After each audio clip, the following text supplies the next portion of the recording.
இன்னைக்கு மதியம் சுமார் 12 மணி அளவில் எங்களுடைய தலைவர் மரியாதைக்குரிய திரு அண்ணாமலை அவர்கள்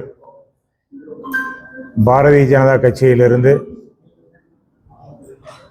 உறுப்பினர் பதவியை ராஜினாமா செய்துட்டு இன்னைக்கு வீதி லீடர்ஸ் அப்படிங்கிற ஒரு அமைப்பு, அது முதல்ல அவர் நடத்திட்டு வந்த அமைப்பு தான். அந்த அமைப்பில் இன்னைக்கு உறுப்பினர்களாக யார் யார் விருப்பப்படுறாங்களோ அவங்களெல்லாம் சேர சொல்லியிருக்காரு. அது பின்னால் அரசியல் கட்சியாக சில நாட்களுக்கு அப்புறம் மாறும்னு சொல்லியிருக்காரு. இது எங்களுக்கு எல்லாம் மிகுந்த மகிழ்ச்சியை அளிக்குது. இது சம்மந்தமாக உங்களுக்கு ஏதாவது கேள்வி இருந்துச்சுன்னா கேட்கலாம்.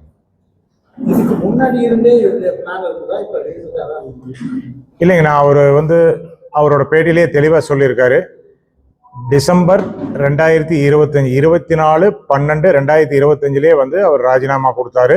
கட்சி தலைமை எலெக்ஷனை முடிச்சு கொடுங்க அப்படின்னு சொன்னதுக்குனாங்க அவரும் அவரோட கடமையை முழுமையா நிறைவேற்றி இருந்த கட்சிக்கு உண்மையா என்ன பண்ண முடியுமோ அதை பண்ணி கொடுத்துட்டு இன்னைக்கு வெளியே வந்திருக்கோம். எப்படிங்க? ஆனா பிஜேபிக்கு பின்னடைவு ஏற்படுமாங்கிறத நான் சொல்லக்கூடாதுங்க. எங்க இயக்கத்தை, புது இயக்கத்தை பத்தி கேட்டீங்கன்னா நான் சொல்லலாம். இந்த இயக்கம் மிகப்பெரிய ஒரு வலுவான இயக்கமா மாறி தமிழ்நாட்டில் கூடிய விரைவில் அனைத்து கட்சிகளையும் புறம் தள்ளி நாங்க முதலிடத்துக்கு வருவோம் அப்படிங்கிறது மட்டும் நான் சொல்றேன்.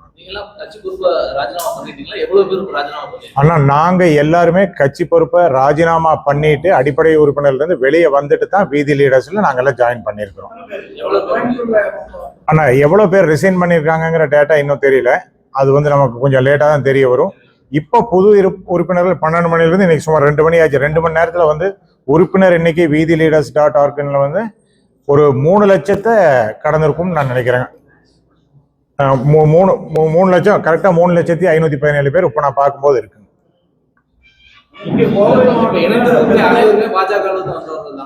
இல்ல அப்படி இல்லைங்க, பாஜக இருந்து வந்தவங்க கொஞ்சங்க. பொதுமக்கள் இடத்துல இது மிகப்பெரிய வரவேற்பு கொடுத்துருக்குது. கட்சி எந்த கட்சி இது வரைக்கும் வாழ்க்கையில எந்த அரசியல் கட்சியும் சாராம எந்த அரசியலுமே பிடிக்காம இருந்தவங்க நிறைய பேர் இதுல ஜாயின் பண்ணியிருக்காங்க. இன்னைக்கு இந்த 3 லட்சம் பேர்ல எடுத்துட்டீங்கன்னா கிட்டத்தட்ட பாதி பேர் பொதுமக்கள், நல்ல உயர் பதவியில இருக்கக்கூடிய படித்து அறிவார்ந்த பொதுமக்கள் தான் இதுல ஜாயின் பண்ணியிருக்காங்க.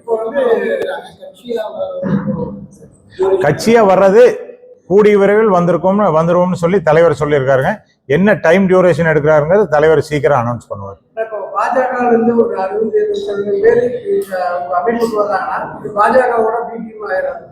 இல்ல அப்படி சொல்ல முடியாதுங்க. இப்ப தலைவர் சொல்லும் போது சொன்னாரு, நாங்க எல்லா கட்சியும் மாறதான் இனி பிஜேபியும் பார்ப்போம்னு அவர் ரொம்ப தெளிவா தான் பேசியிருக்காரு. எப்படி மற்ற கட்சிகள் இருக்கோ, திமுக, அதிமுக, காங்கிரஸ், இந்த மாதிரி கட்சிகள் எல்லாம் எப்படி பார்க்கறோமோ அப்படித்தான் பார்ப்போம். யாரையும் எதிர்க்கணுங்கிறதுக்காக எதிர்க்க மாட்டோம்.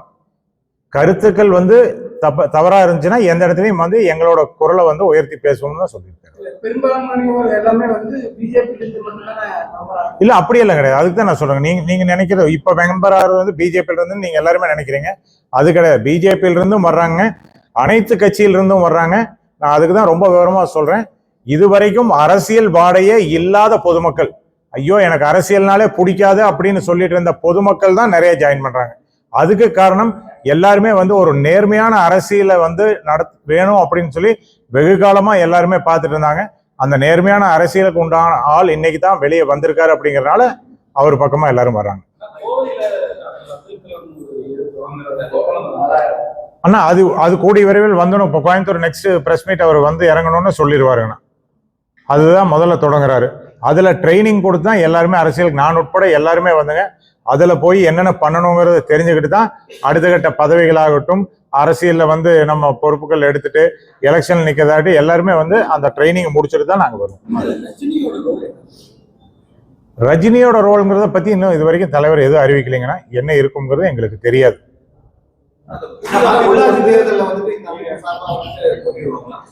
அண்ணா தலைவர் உள்ளாட்சிங்கிறத சொல்லிங்கன்னா தலைவர் வேணா ஒரு கருத்து சொல்லியிருக்காரு. எப்படி சொல்லியிருக்காருன்னா, அடுத்து வரக்கூடிய எலெக்ஷன்லயே நம்ம நிப்போம்னு சொல்லியிருக்காரு. அப்படி நீங்க அந்த கருத்தை அப்படி எடுத்துட்டீங்கன்னா அடுத்து நமக்கு வர உள்ளாட்சியாகவும் இருக்கலாம் அல்லது இடைத்தேர்தலாகவும் இருக்கலாம். அது என்னங்கிறது தலைவர் அனௌன்ஸ் பண்ணுவாருங்க. ஐடியாலஜி என்ன மாதிரி இருக்குன்னா பிஜேபியோட ஐடியாலஜி அப்படியே அடிவிட்டு வருமா இல்ல வந்து வேற மாதிரியான கொள்கைகள் பேச போய்? ஆனா இப்ப நம்ம இயக்கமாகட்டும் இனி வரக்கூடிய கட்சியாகட்டும் இதோட ஐடியாலஜி எப்படி இருக்குன்னு கேட்டீங்கன்னா எல்லாமே தமிழக மக்கள் நலன் சார்ந்துதான் இருக்கும். தமிழக மக்கள் முதல் இந்தியாவும் தேசிய அரசியல் சார்ந்த தமிழக அரசியலுங்க. தமிழக அரசியலை சுற்றி தான் இருக்கும், தமிழக மக்களை சுற்றி தான் இருக்கும். தமிழக மக்கள் முதன்மையா வச்சு நமக்கு என்னென்ன தேவைப்படுதோ அதை தான் பண்ணுவோம்.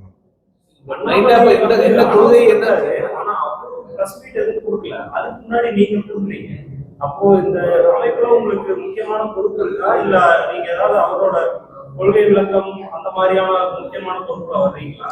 இல்லைங்க, என்ன காரணத்தினால நீங்க பிரஸ் பீப்புள் வந்து 2-3 நாளா கேட்டிருக்காங்க, உங்க நண்பர்கள் தான் கேட்டிருக்காங்க, அதுக்காக தான் நான் கொடுக்குறேன்.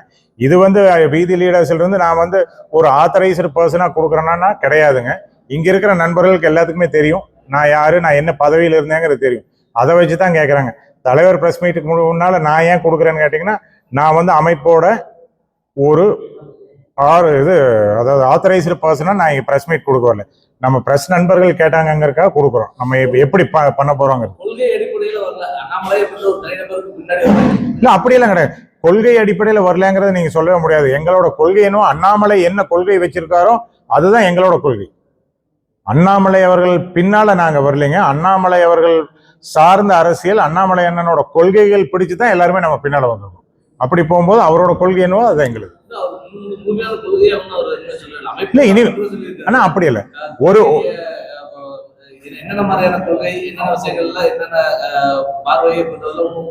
ஆனா எல்லாமே சொல்லுவாருங்கன்னா இப்போ ஒரு மனிதரை பிடிச்சுதான் நம்ம வர்றோம். அவர் இருந்த இடத்துல என்ன கொள்கைகள் வச்சிருந்தாரோ அவர் பின்னால் லட்சக்கணக்கான தொண்டர்கள் நாங்க வந்து பின்தொடர்ந்துட்டு இருந்தோம்னா இது நாள் வரைக்கும் அவரோட நடவடிக்கைகள் பிடிச்சுதான் இருந்தோம். அதனால அவங்க வெளியே வந்ததுனால நாங்களும் வர்றோம்.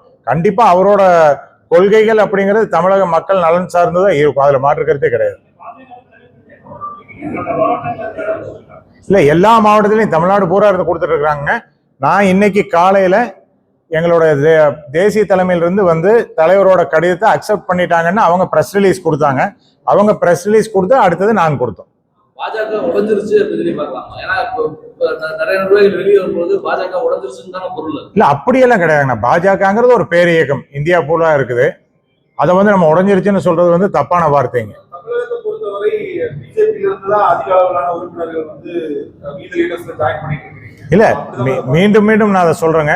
நீங்க பார்க்கிற பார்வை வந்து பிஜேபியில இருந்து தான் வெளியே வந்து நாங்க அதை வந்து இதுல ஜாயின் பண்ண.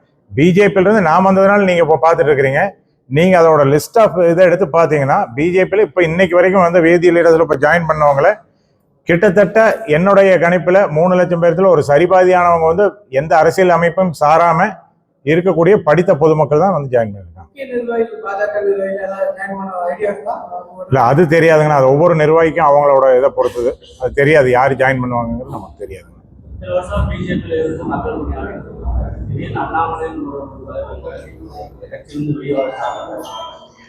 அண்ணா இப்போ ஆமாங்க. இல்ல அவர் கொள்கையை அறிவிக்கலைன்னாலும் அவரோட கொள்கை என்னவா இருக்குங்கிறது அவரோட கூடவே இருந்து எங்களுக்கு நல்லா தெரியும். அவர் எதை நோக்கி பயணிப்பாருங்கிறது தெரியுங்க. சில காரணங்கள் எங்களால வந்து அங்கிருந்து செயல்பட முடியாத காரணங்களால தலைவர் வெளியே வர்றாரு. அதை நோக்கி நாங்களும் பயணிக்கிறோம்.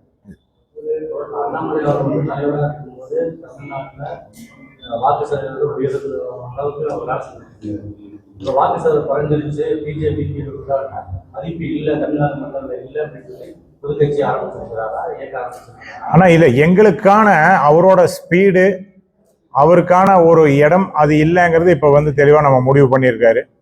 அதனால நம்ம வெளியே வந்துட்டு பண்ணுவோம் அப்படிங்கிறது. அவரோட அரசியலுங்கிறது வேற மாதிரி இருக்கும். பத்திரிகை நண்பர்களுக்கு என்னையோட முழுசா நல்லா தெரியும் அவர் எப்படி அரசியல் பண்ணுவார் அப்படிங்கிறது. அந்த ஸ்பீடுங்கிறது அவர் வந்து ஒரு இடத்துல இருந்துட்டு அவர் வந்து ஒரு மேனேஜரா இருக்க முடியாதுங்க.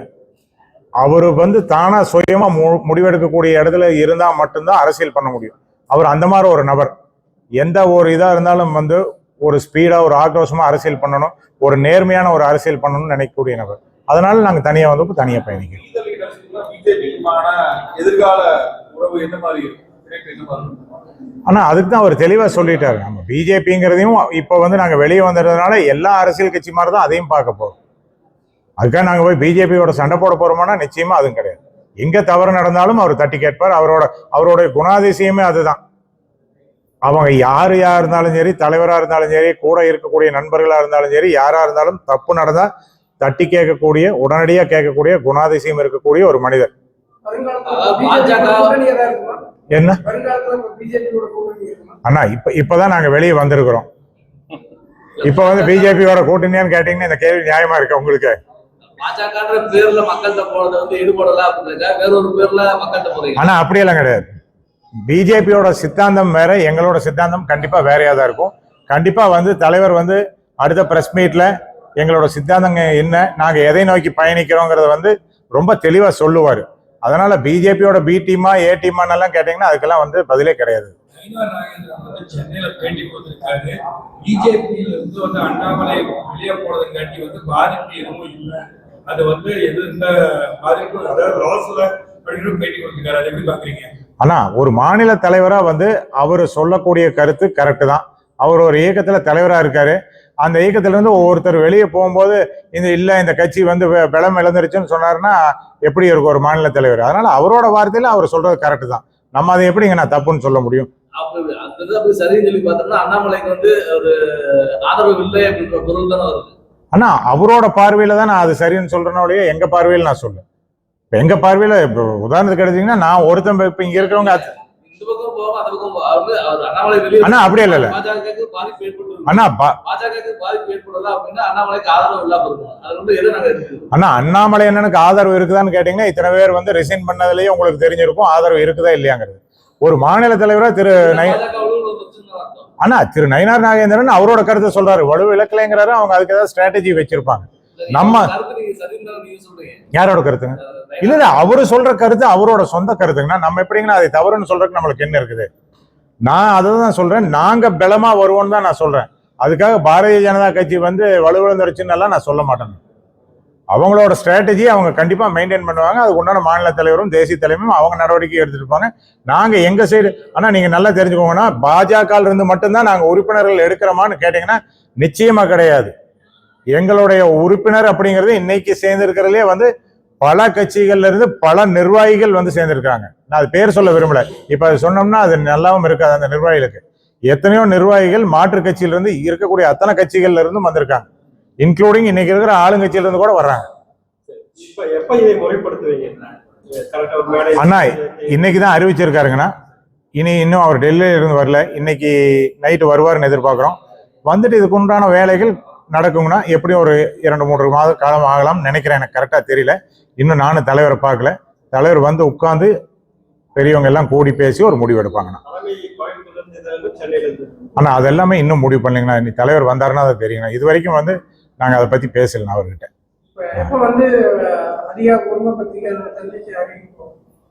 அண்ணா தலைவர் வந்து பத்திரிகையாளர்களை சந்திக்கிறதுக்கு என்னைக்குமே மறுத்ததே கிடையாது. அடுத்த முறை கோயம்புத்தூர்ல என்னைக்கு இறங்குறாரோ கண்டிப்பா இன்னைக்கு உங்களை எல்லாம் சந்திப்பாரு. உங்களோட அனைத்து கேள்விகளுக்கும் கண்டிப்பா பதில் சொல்லுவார். ஆனா இன்னைக்கு நைட்டு தான் டெல்லியில இருந்து வர்றாருங்கண்ணா. கோயம்புத்தூர் கண்டிப்பா வருவாரு. இல்ல இன்னைக்கு சென்னை வர்றாருங்க. அடுத்தது மேபி ஒரு 2-3 நாள், ஒரு வாரத்துக்குள்ள அதிகபட்சமா வந்து கண்டிப்பா கோயம்புத்தூர் வருவாரு. கோயம்புத்தூர் வரும்போது கண்டிப்பா பத்திரிகையாளர் சந்திப்பு நாங்க கண்டிப்பா நடத்துவோம். அதுல மாற்றமே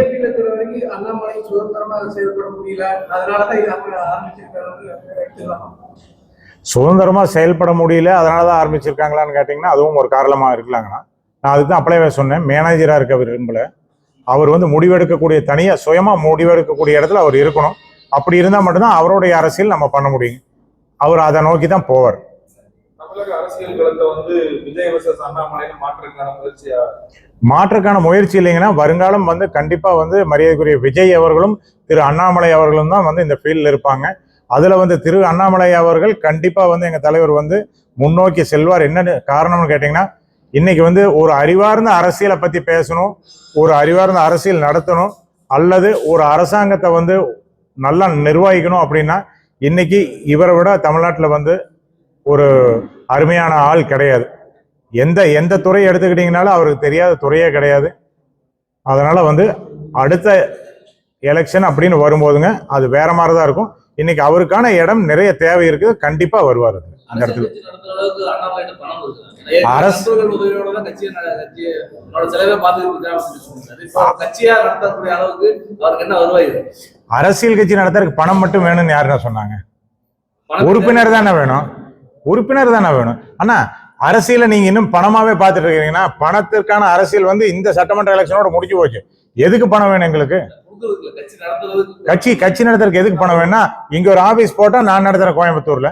ஒரு பொதுக்கூட்டம் அந்த மாதிரியான விஷயங்கள் பண்றீங்க, ஒரு மேடை அமைக்கிறதுல இருந்து எல்லாருக்குமே செலவுகள் கண்டிப்பா வேணும், செலவுகள் கண்டிப்பா வேணும். திமுக ஆகட்டும் அதிமுக ஆகட்டும் அவங்க ஒரு பார்ட்டி ஃபண்ட் ஒன்று தனியா வச்சிருக்காங்க. அந்த மாதிரி ஒரு பார்ட்டி ஃபண்ட் இருந்தா தானே. ஆனா எங்களுக்கு பார்ட்டி ஃபண்டுன்னு தேவையில்லை. நீங்க பத்திரிகையாளர்கள் வந்து சொன்னீங்கன்னா கொஞ்ச நேரத்தில் நான் காமிக்கிறேன் எனக்கு எத்தனை உதவிகள் யார் யார் பண்றேன்னு நினைச்சிருக்காங்கன்னு. எல்லாத்துக்கிட்டையும் உதவிகள் நம்ம எடுக்க போறது இல்லைங்கன்னா, நீங்க சொல்ற மாதிரியே ஒரு பொதுக்கூட்டம் நடத்தணும்னா பொதுக்கூட்டத்துக்கு என்ன செலவாகுதோ அதை நாங்க உறுப்பினர்கள் யாருக்கு வந்து முடியுதோ ஆளுக்கு 10 ரூபா போட்டு பண்றோம். இல்ல சீமான் கூட தயவு செஞ்சு அவரோட அரசியல் வேறீங்கன்னா அது தப்பு சொல்ல. அவர் எப்படி பண்றாரோ அவரு பண்ணிட்டோம். அவருக்கும் அண்ணாமலை அண்ணன் பண்ற அரசியலுக்கும் வேற. திரள் நிதி எடுத்து பண்றோமான்னு கேட்டா அது நாங்க வந்து எங்களோட ஸ்டைல்ல பண்ணுவோம். அப்படி இல்ல வேண்டாம்னா கோயம்புத்தூர் நடத்துறதுக்கு நாங்க 2 பேர் வந்து யாரோ 2 பேர் பண்றோம். சென்னையில் நடத்துறதுக்கு யாரோ 2 பேர் பண்றோம். அல்ல இது நண்பர்கள் கிடையாதுங்கன்னா தொண்டர்கள்.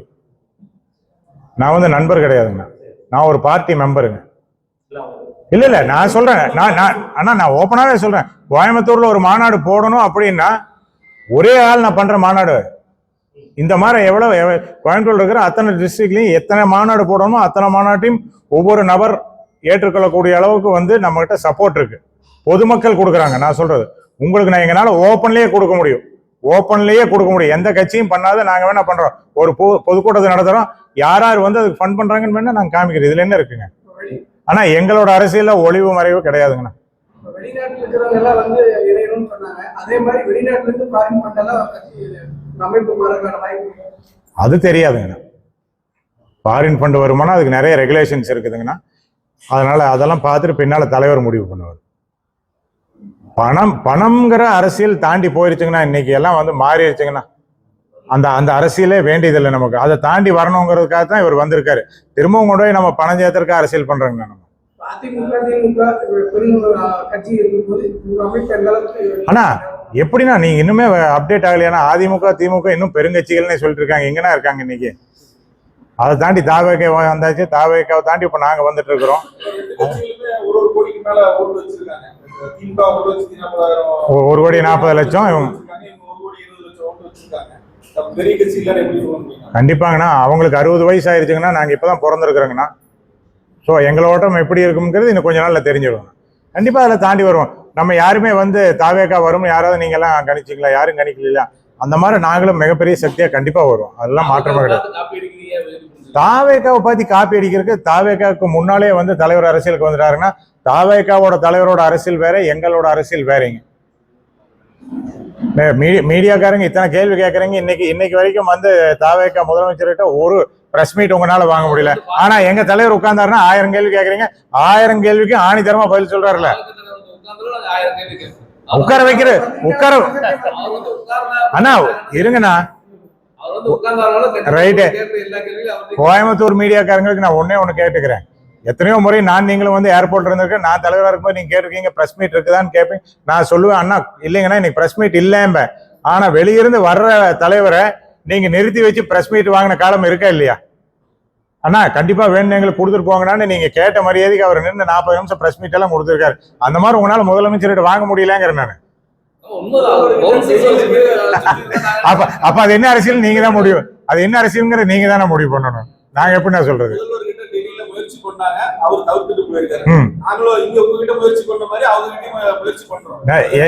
எங்க தலைவர் தவிர்க்கவே மாட்டாருன்னா, நீங்க எப்ப கேட்டாலும் எந்த நேரத்துக்கு கேட்டாலும். ஏன்னா எல்லா விஷயத்தையும் உள்ளங்கையில வச்சிருக்கக்கூடிய ஒரு நபர். இந்த நிமிஷம் வரைக்கும் வந்து இந்த நாட்டுல இந்த உலகத்துல என்ன நடக்குதுங்கிறத உள்ளங்கையில வச்சிருக்கக்கூடிய நபர். அதனால நீங்க என்ன கேட்டாலும் ஒரு பதில் சொல்லுவார். பிஜேபியில இருந்து வெளியே வந்துட்டு பிஜேபி அதிகமான விவரங்களை நீங்க இயக்கத்தில் இருக்கும்போது சென்ட்ரல் கவர்மெண்ட்ல இருந்து உங்களுக்கு அழுத்தம்? ஆனா அப்படியெல்லாம் இல்லைங்கண்ணா. நீங்க பேசுறது வந்து சென்ட்ரல் கவர்மெண்ட்ல இருந்து கூப்பிடுவாங்களா, அழுத்தம் கொடுப்பாங்களான்னு அப்படியெல்லாம் பண்ண மாட்டாங்க. நான் அதுக்குதான் திரும்ப சொல்றேன். நாங்க பிஜேபியில இருந்து மட்டும் எடுக்கல. எங்களுடைய இலக்கே வந்துங்க அரசியல் சாராம நேர்மையான அரசியல் விரும்பக்கூடிய பொதுமக்கள் தான் வந்து எங்களுடைய இலக்கு. தலைவர் வந்து அதுல ரொம்ப தெளிவா இருக்காரு. எங்கெங்க இருந்து அங்கிருந்து வர்றாங்க, இங்கிருந்து வர்றாங்கன்னா அப்படியெல்லாம் வேண்டியதில்லை. நமக்கு வந்து யார் நேர்மையா ஒழுக்கமா பொதுமக்களுக்கு சேவை பண்ணுவாங்களோ அவங்க தான் வேணுங்கிறது தான் இலக்கு. அதனால வந்து நம்ம பிஜேபியில இருந்து மட்டும் எடுக்கிறேங்கிறது தவறான கருத்து. ஆனா இல்ல, கண்டிப்பா மாற்று கட்சியில இருந்து ரிசைன் பண்ணிட்டு சேர்றதுதான் நியாயமா இருக்கும். இன்னொரு இயக்கத்தில் இருந்துட்டு திரும்ப இங்கேயே இருப்பாங்கிறது அது தப்பு. லீடர்ஸ்ன்றது வந்து என்ஜிஓவா இல்ல கட்சியா? ஏன்னா வந்து என்ஜிஓனா நீங்க வந்து எந்த கட்சியில இருக்கிறவங்களும் சாதாரணமா சேர்ந்துக்கலாம், தாராளமா சேர்றதுக்கு எந்த பிரச்சனை இல்லைன்னு நினைக்கிறேன். ஆனா நீங்க மீத லீடர்ஸ்ல சேர்றதுக்கும் வந்து எந்த கட்சியில இருக்கக்கூடாது. அப்ப இருக்கக்கூடாதுன்னு நான் சொல்லிங்கன்னா இருந்தா நல்லது இல்லைன்னு சொல்றேன். வீதி லீடர்ஸ் வந்து இப்ப வந்து ஒரு அமைப்பா இருக்குது, பின்னால் அது அரசியல் கட்சியாக மாற்றப்படும்னு தலைவரே வந்து அப்படியே பேசும்போது 12 மணிக்கு சொல்லியிருக்காரு. அதனால என்ன கூடிய விரைவில் வந்து அரசியல் கட்சியா மாறும். அப்ப வந்து இன்னொரு கட்சியில இருந்துட்டு இங்க மெம்பரா இருக்கிறதுங்கிறது நியாயம் இல்லைங்கிறத என்ற கருத்து. அதனாலதான் நாங்க எல்லாமே வந்து ரிசைன் பண்ணிட்டு அதுக்கப்புறம் சேர்ந்தோம், அதுக்கு முன்னால சேரல. நன்றிங்கண்ணா. நன்றி.